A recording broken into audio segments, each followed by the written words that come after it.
कुछ pros and cons की बात कर लेते हैं कि ड्रॉप शिपिंग मॉडल के अंदर क्या प्रोज हैं और क्या कॉन्स हैं। देखिए, सबसे पहले फायदे तो मैंने ऊपर ही आपको बता दिए। इन्वेंट्री तो हमें चाहिए नहीं, वेयर हाउस हमें चाहिए नहीं, हमें कोई बहुत ज्यादा स्टाफ नहीं चाहिए। आपका स्टोर अगर $1000 पर मंथ का प्रॉफिट भी बना रहा है तो आप अकेले उसके लिए काफी हैं। और आपका मैक्सिमम 4 घंटा लगना है दिन में $1000 की सेल्स के लिए। 4 घंटा, मैं आपको बता, सॉरी, $1000 के प्रॉफिट के लिए मैक्सिमम 4 घंटा आपने देना है। वो भी मैं आपको ज्यादा करके बता रहा हूँ, इससे कम भी हो जाता है काम। ठीक है, कोई लॉजिस्टिक्स आपने हैंडल नहीं करनी, कोई शिपमेंट आपने हैंडल नहीं करनी, कोई बड़ी आपकी इन्वेस्टमेंट नहीं लगनी, क्योंकि जो आपका पैसा लगना है वो आपका लगना है प्रोडक्ट की टेस्टिंग के अंदर। क्योंकि शॉपिफाई ड्रॉप शिपिंग के अंदर जो बजट हमारा जाता है, हमारा 70 to 75% बजट सिर्फ प्रोडक्ट टेस्टिंग के अंदर जाता है। ठीक है, तो आगे इंशाल्लाह भी हम इसके ऊपर और बात करेंगे। इसके कौन सबसे बड़ी क्या है, इसके सबसे बड़ा तो मसला इसके अंदर यह आता है ड्रॉप शिपिंग में कि शिपिंग टाइम जो है वो बहुत लंबा होता है। अब कम से कम शिपिंग टाइम अगर सप्लायर अच्छा भी है तो 15 दिन का होता है। ठीक है, क्योंकि अभी तो आप नए हैं, अभी तो आपने हंड भी नहीं करना सप्लायर के जो आपको कम से कम टाइम के अंदर पहुंचाए। अभी तो आपके स्टोर पे सेल्स ही कोई नहीं है। ठीक है, तो आपने जो फर्स्ट इसके अंदर मसला आएगा वो आएगा शिपिंग टाइम। 15 से 30 दिन बाद आपके कस्टमर को प्रोडक्ट मिलेगा। ठीक है, उसके बाद कस्टमर को ये चीज मालूम नहीं होगी कि उसको इतने टाइम बाद प्रोडक्ट मिलना है। वो आप वेबसाइट के ऊपर जो है मेंशन करेंगे, लेकिन कस्टमर पढ़ता नहीं इतना घुस के। ठीक है, वो उसको बाद में पता चलेगा कि यार ये प्रोडक्ट तो ड्रॉप शिपिंग है। ठीक है, और ये तो अली एक्सप्रेस के ऊपर $4-5 के अंदर मिल जाती है। ये चीज उसको बाद में पता चलनी है। और वो उसको जब ये पता चलेगा कि आप ये प्रोडक्ट उसके पास 30 दिन बाद पहुंचनी है, 15 से 30 दिन बाद, तो वो तो उसी वक्त आग बबूला हो जाना है उसको। ठीक है, तो इसकी कैसे हैंडलिंग करते हैं, इसकी क्या स्ट्रेटेजीज हैं, वो सब इंशाल्लाह आगे भी पता चलेंगे आपको।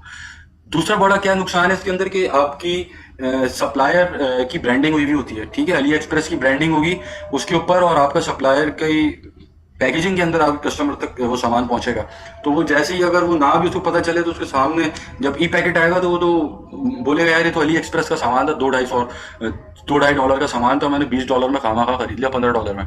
ठीक है, तो वो उसी वक्त ही समझे आपके बिल्कुल खिलाफ खड़ा होगा।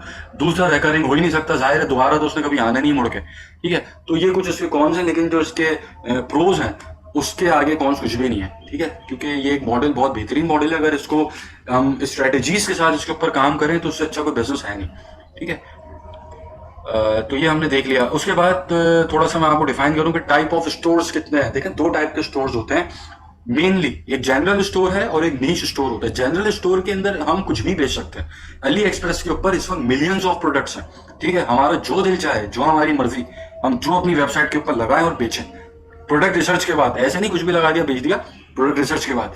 और नीश मार्केट क्या होती है, वो एक स्पेसिफाइड मार्केट होती है। फॉर एग्जांपल एक शूज की मार्केट है। ठीक है, तो वो शूज ही बेच रहे हैं उसके ऊपर।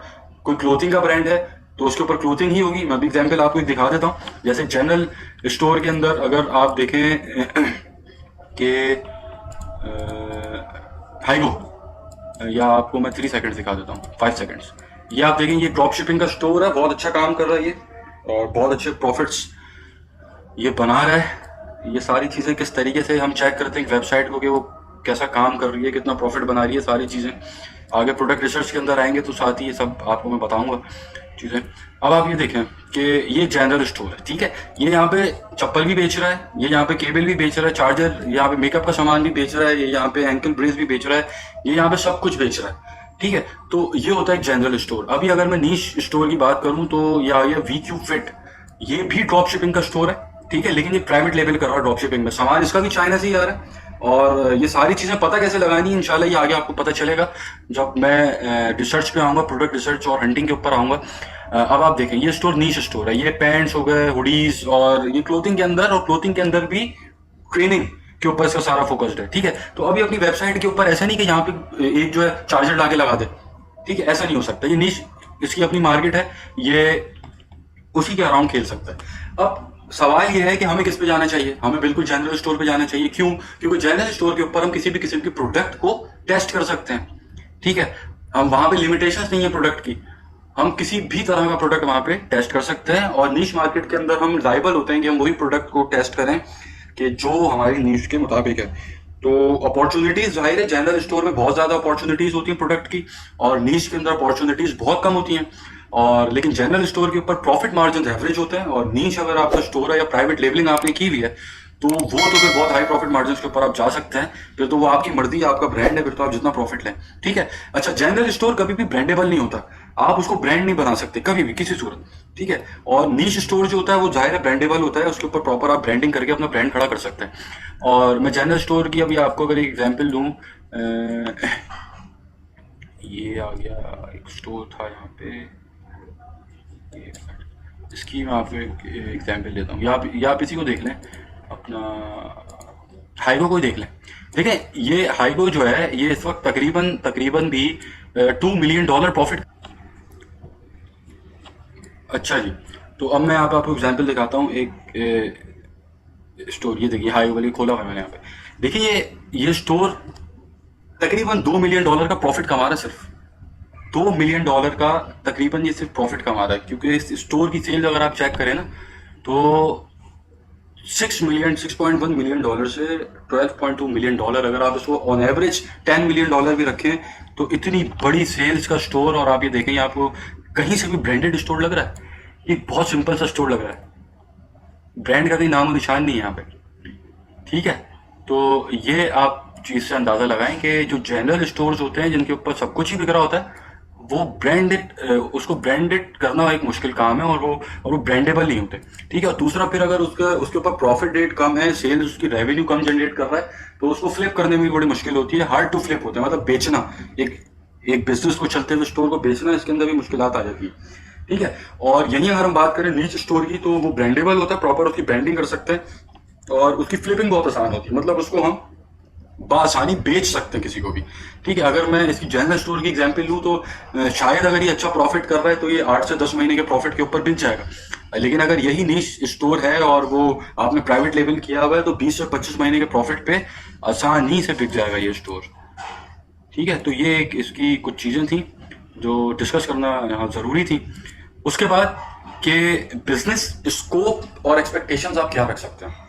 देखें, शॉपिफाई ड्रॉप शिपिंग का जो बिजनेस है, उससे आप लोग $1000 पर मंथ का प्रॉफिट इजीली बना सकते हैं। जो मैं आपको आगे इंशाल्लाह स्ट्रेटेजीज बता रहा हूँ, और जो स्टेप्स मैं कर रहा हूँ, अगर आप वही फॉलो कर लें तो इंशाल्लाह आप आराम से कामयाब हो जाएंगे इसके अंदर। 2 से 3 महीने के अंदर $1000 का प्रॉफिट बनाना per month Shopify drop shipping के जनरल स्टोर से बहुत आसान काम है, बहुत आसान काम है। कोई इसके अंदर रॉकेट साइंस नहीं है, सिर्फ और सिर्फ आपकी स्ट्रेटेजीज सही होनी चाहिए, टेक्निक्स आपकी सही होनी चाहिए। ठीक है। तो फिर आपको कोई इसके अंदर इश्यूज नहीं आने इंशाल्लाह। और बाकी फ्रीलांसिंग के अंदर इसकी बहुत अपॉर्चुनिटीज हैं। ठीक है। जैसे कि आप इस कोर्स के बाद और ड्रॉप शिपिंग आप जब सीख लेते हैं, तो उसके अंदर आप एक मेन स्किल ये सीखते हैं कि प्रोडक्ट रिसर्च और हंट कैसे करते हैं, क्योंकि ये एक बहुत डिमांडिंग स्किल है। ठीक है। आप इसके ऊपर जो है प्रोडक्ट रिसर्च और हंटिंग सीखेंगे, आप प्रोडक्ट टेस्टिंग सीखेंगे, आप डिजिटल मार्केटिंग सीख जाएंगे, और सीखेंगे ऐसी इन डेप्थ सीखेंगे। क्योंकि फेसबुक एड्स के ऊपर जब मैं आऊंगा, तो तकरीबन 8 से 10 घंटे का वो सिर्फ एक अलग से सेशन है उसके ऊपर, क्योंकि वो एक बहुत बड़ी साइंस है। फेसबुक एड्स की अपनी साइंस है। ठीक है। तो ये एक स्किल आपके पास आ जाएगा, तो आप जो है शॉपिफाई ड्रॉप शिपिंग जब आप सीख जाते हैं, तो अगर आप इसको एज अ फ्रीलांसर देखते हैं, तो इसके अंदर आपके पास 4 से 5 इनकम स्ट्रीम्स निकल रही होती हैं। आप स्टोर मैनेजमेंट कर सकते हैं। ठीक है। आप जो है डिजिटल मार्केटिंग कर सकते हैं, आप जो है प्रोडक्ट हंटिंग, रिसर्च और टेस्टिंग, ये सारे स्किल्स आपके पास आ जाएंगे इंशाल्लाह। ठीक है। तो ये बहुत अपॉर्चुनिटी है इसकी आपके पास। आप इसको ठीक से, इस कोर्स को अगर समझते हैं, करते हैं, और स्टेप बाय स्टेप जो मैं इंशाल्लाह आपको तरीके बता रहा हूँ, और जो चीज़ें मैं करके दिखा रहा हूँ, अगर आप उनको स्टेप बाय स्टेप फॉलो करते हैं, तो इंशाल्लाह अल्लाह आपको कामयाब करेगा। बस आपने इस कोर्स को सीखना ठीक से, इसके नोट्स बनाने, और कोई चीज़ स्किप नहीं करनी। क्योंकि इस कोर्स के अंदर जो चीज़ें भी मैं आपको बता रहा हूँ, वो सब बहुत रिसर्च और बहुत सालों के एक्सपीरियंस के बाद मैं आपसे बात कर रहा हूँ। ठीक है। तो आपने हर चीज़ को ठीक से नोट करना है, और कहीं भी कोई आपको सवाल हो, कहीं आप फंसे, कोई चीज़ समझ में नहीं आए, तो व्हाट्सएप के ऊपर मैं तो आपके साथ हूँ, तो आपने मुझे सिर्फ व्हाट्सएप के ऊपर एक मैसेज करना है, और मैं फिर इंशाल्लाह आपको उसके ऊपर गाइड कर दूंगा सारी चीज़ें। जो आपके सवाल जवाब होंगे, वो मैं इंशाल्लाह आपको व्हाट्सएप के ऊपर डायरेक्टली वॉइस नोट्स के थ्रू मैं आपको उसके आंसर्स दे रहा हूँ।